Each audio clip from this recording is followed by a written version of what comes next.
Running a service station means juggling a lot, especially when your refrigeration equipment is a mix of old and new.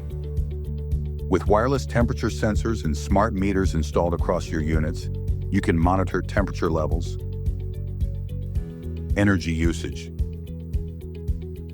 and equipment performance in real time. Station managers use this data to make smarter upgrade decisions based on how each unit actually performs, not guesswork or age alone. Tracking performance trends over time helps you spot early warning signs before a breakdown happens. Here's an example of a beverage display that has been off all night, but it recovers to the correct temperature in just 1 hour. That's strong performance.